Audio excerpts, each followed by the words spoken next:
आइए हम आपके सामने अति रोचक तथ्य सत्य तर्क वितर्क कुतर्क की बातें जो सामने आ रही है ना, उसकी प्रस्तुति करें। यहाँ पर विवाद, समस्या और उनका समाधान पर भी हम चर्चा करें। हमारी प्रस्तुति निसंदेह बेहद कड़वी हो सकती है और अपनी भी लग सकती है, क्योंकि सत्य तो लोगों को बुरा लगता है, कड़वा लगता है। सच के सब सामने आता है ना, तो लोग डरते हैं। छोड़िए अब ये बात, आइए हम अब यहाँ पर जरा समस्याओं की बात करें। संसद का बजट सत्र का बीता सप्ताह संसदीय परंपरा और संसदीय इतिहास का काला धब्बा बन गया। बिल्कुल काला धब्बा बन गया, इसमें कोई दो राय नहीं। और ये अप्रिय सत्य है, कड़वा सत्य है, जिसे हम सबको स्वीकारना पड़ेगा। 147 करोड़ जनता को स्वीकारना पड़ेगा। आइए यहाँ पर हम नरवरे जी की पुस्तक की बात करते हैं। अब पुस्तक के मामले में जितना ड्रामा किया जा रहा है ना, वो सब अपने आप में शातिर नाटक है। मैं दावे के साथ कह सकता हूँ कि नरवरे जी की पुस्तक प्रकाशित हो चुकी है। और अभी एक मानक जी के साथ आशुतोष जी ने भी बताया कि हाँ, वो पुस्तक प्रकाशित हुई थी, और उन्होंने तो तारीख तक बता दी, यानी पुस्तक प्रकाशित हुई है। अब यहाँ पर एक बात जो सच सामने ये आया है कि उस पुस्तक का सर्कुलेशन भारत में रोक दिया गया है। पुस्तक प्रकाशित हुई है, बस उसका भारत में सर्कुलेशन रोक दिया गया है। ये सच है, कड़वा सच है, और जिसे स्वीकार करना चाहिए। और ये जो अप्रिय सत्य है ना, ये राजनाथ सिंह को, मोदी को, अमित शाह को और अन्य चिंटुओं को स्वीकार करना चाहिए। ये सच सबके सामने आ गया। और दूसरी बात एक और बता दूं कि जो पुस्तक में जो तथ्य प्रकाशित किए गए हैं, हमारी राष्ट्रीय सुरक्षा और राष्ट्रीय अस्तित्व से संबंध है। और वही तथ्य एक प्रसिद्ध मैगजीन कारवा में भी प्रकाशित हो चुके हैं, उनका विवरण आ चुका है। तो अतः जो ये नाजी सरकार है ना, जितना नाटक कर रही है संसद में, ये सब दिखावा है, ढोंग है, और ये कुतर्कों की वर्षा कर रही है। ठीक है, अब ये पूरा मामला स्पष्ट हो गया। अब ये पुस्तक विवाद नहीं रहा। राहुल गांधी ने सच ही प्रस्तुत किया। पुस्तक उनको कहीं से भी मिली हो, पुस्तक प्रकाशित हो सकता है वो विदेश से किसी ने भेजी हो, जिसने खरीदी हो, और ये मामला पटाक्षेप हो गया। यहाँ पर सरकार घुटनों पर आ गई, सरकार की झूठ उजागर हो गई। आइए अब दूसरी बात करते हैं एप्स्टीन फाइल पर। अब यहाँ एप्स्टीन फाइल पर कितने कितने नाटक हो रहे हैं, क्या क्या हो रहे हैं, जो आप देख लीजिए। सारा वो हो गया। हरदीप पुरी ने स्वीकार किया कि हाँ, वो एप्स्टीन से 4-5 बार मिले, 3-4 बार मिले। और मिलने का कारण है ना, विशेष बातें थी, राष्ट्रीय बातें थी। वो कौन सी राष्ट्रीय बातें थी? एप्स्टीन से वो महान करप्टेड था, जो कि एक निम्न स्तर का आदमी था, उससे आप राष्ट्रीय बातें करेंगे? कौन सी राष्ट्रीय बातें हो सकती है? यह बात गले नहीं उतरती। ये सफेद झूठ है। और एप्स्टीन से हरदीप पुरी का संबंध था। और जब भारत के एक मंत्री का संबंध एप्स्टीन से सिद्ध हो जाता है ना, तो सरकार घुटने पर आ जाती है। सरकार को उस मंत्री को तत्काल हटाना चाहिए या उस पर कार्रवाई करना चाहिए। अब सरकार का आउटलुक है, हम नहीं कह सकते, सरकार को करना चाहिए। अब देखते हैं क्या। अंबानी के मामले में भी एप्स्टीन में खुलासा हो चुका है। अब उसके लिए भी कुछ भी नहीं कह सकते। देखते हैं क्या होता है, ये सरकार क्या कार्रवाई करती है। चलिए अभी आइए, अब ये बजट सत्र में राष्ट्रपति के अभिभाषण पर धन्यवाद मुख्यमंत्री प्रधानमंत्री को देना था। यहाँ उनका कोई भी प्रतिनिधि दे सकता है, कोई भी उनका चिंटू दे सकता था। जो बीच में उचकते हैं, बार बार करते हैं ना, वो कर सकते थे, परंतु किसी ने नहीं किया। और ओम बिरला ने तो बड़ा नाटक कर दिया। एक लोकसभा का जो अध्यक्ष होता है ना, उसका दायित्व होता है कि वो संसद को मैनेज करके रखे, निष्पक्षता से रखे, पक्ष और विपक्ष में भेद ना करे, किंतु वैसा नहीं हुआ। हमने हर बार देखा कि जब सरकार की ओर से कोई बात आती है, विपक्ष पर हमला होता है, तो हमारे लोकसभा अध्यक्ष ओम बिरला जी मुस्कुराते हैं, बहुत हंसते हैं। और यदि कोई विपक्ष की कड़वी टिप्पणी आती है, बात आती है ना, तो उनका चेहरा काला हो जाता है। ये पक्षपात क्यों? अरे आपके चेहरे से झलक जाता है कि आप पक्षपाती हो। चलिए ठीक है, अब ये भी बात हो गई। अब बिरला जी पर अविश्वास प्रस्ताव आया कि नंबरों का तो संकट है, किंतु अब मुझे तो ऐसा लगता है कि वो नंबर का संकट भी नहीं रहेगा, क्योंकि कांग्रेस के पास में 100 सांसद हैं, उनके अन्य सहयोगी दल को मिलाकर 164 हो जाते हैं। और यदि संघ समर्थित जो 30-32 सांसद है, यदि वो सदन में उपस्थित नहीं रहे तो क्या होगा? टीडीपी और जेडीयू के सांसद भी अब तो इस सरकार के साथ नहीं है, तो ये सरकार अल्पमत में, तो मतलब वो बिरला की विदाई तय लग रही है। ऐसा होता है 9 मार्च को अब होगा। चलिए, अब ये भी बात हो गई, अब क्या किया जाए? और आप एक बड़ी विचित्र बात है कि ओम बिरला ने प्रधानमंत्री को संसद में आने से रोक दिया।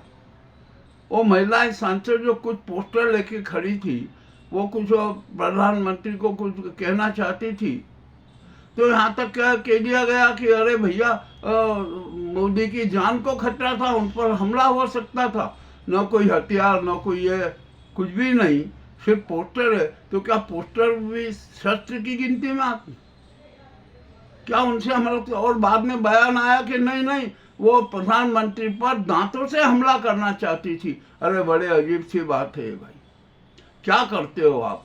क्यों इतना झूठ बोलते हो? और मैं तो ओम बिरला जी से मैं खुद सवाल कर रहा हूँ, मेरा अपना सवाल है कि जो संसद में झूठ बोलता है, जो सड़क पर झूठ बोलता है, आम सभाओं में झूठ बोलता है, उसके लिए आपके यहाँ सजा क्या आप सजा देते हैं, ये बताइए। ये सरकार कितनी बार झूठ बोली, इसके बारे में भी आप बताइए। और आपने किसको और कब और कितनी सजा दी और कैसी सजा दी, इसका भी वर्णन दीजिए। उनके पास में इसका भी कोई वर्णन नहीं है। चलिए, अब ये तो जब हो गया, अब सरकार ने अपनी बचत के लिए बहुत बड़े नाटक किए। विशेषाधिकार हरण का प्रस्ताव तैयार किया, डीजीपी ने घोषणा कर दी कि हम ला रहे हैं। पर बिरला जी ये बताओ कि विशेषाधिकार हनन समिति है कि भी नहीं? कितने सालों से नहीं है।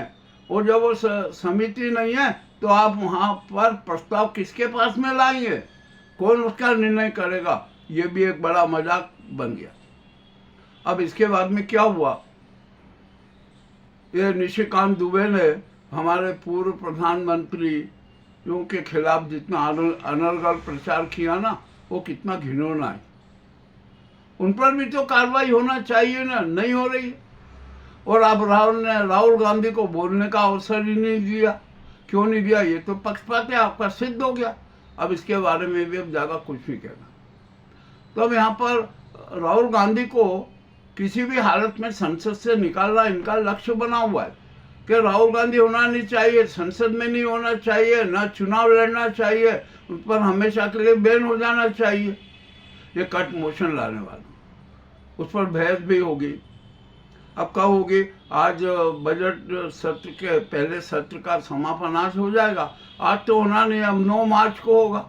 9 मार्च के बाद देखेंगे क्या होता है क्या नहीं होता है।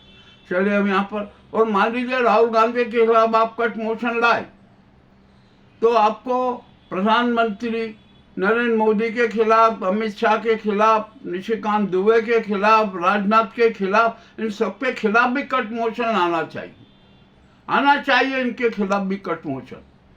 क्योंकि ये भी तो झूठ बोलना है ना, इन्होंने भी तो कितने नाटक किए। अब ये सब यहाँ पर एक जो पूर्वाग्रही राजनीति चल रही है ना, ये बड़ी विचित्र स्थिति हो गई। तो अब यहाँ पर अब होगा क्या, आखिर क्या करना क्या?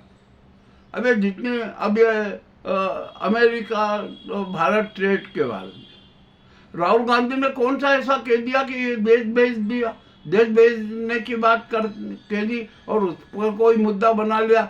अरे तो भैया आप आ जाओ, देश किसने बेचा जरा ये भी समझ लो, देश की विरासतें किसने बेची ये भी समझ लो, जो विरासतों का निजीकरण किसने किया ये भी समझ लो।